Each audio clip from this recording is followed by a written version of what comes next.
This video contains news and analysis related to a recent terror attack in Kashmir. The content may include sensitive visuals and discussions that could be distressing to some viewers. Viewer discretion is advised. We strongly condemn all forms of violence and terrorism. The purpose of the content is solely to inform and create awareness based on verified reports. আমাদেরকে বোঝা উচিত যে যারা মেরেছে তাদের মানসিকতাটা কি। হিন্দু জেনে তারপর গুলিটা চালিয়েছে, এই মানসিকতা মেনে নেওয়া সম্ভব নয়।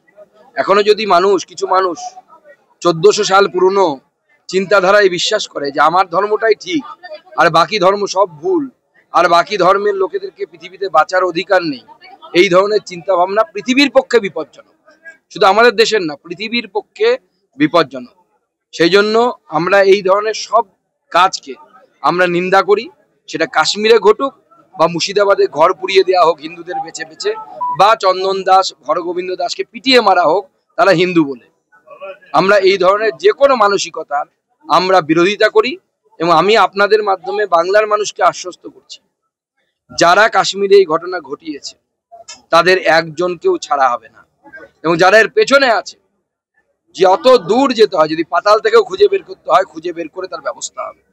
আজও আমাদেরকে বেশ কিছু নেতা জ্ঞান দিচ্ছে যে সন্ত্রাসবাদীর নাকি কোনো ধর্ম হয় না। আর কতদিন এরকম শাক দিয়ে মাছ ঢাকার চেষ্টা করবেন? সত্যি কথা বলতে অসুবিধে কোথায়? ধর্মের জন্যই তো মারা গেল লোকগুলো।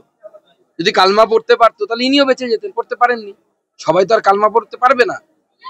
তো হিন্দু, সেই হিন্দু তার ধর্মীয় অধিকার নিয়ে বাঁচার অধিকার নেই। আর এখনো যারা এই মূর্খামির স্বর্গে বাস করছেন যে সন্ত্রাসবাদের কোনো ধর্ম হয় না, তারা শাক দিয়ে মাছ ঢাকার চেষ্টা করছেন। এখন বলার সময় এসে গেছে যে হ্যাঁ, সত্যি সন্ত্রাসবাদীদের এখন ধর্ম দেখা যাচ্ছে।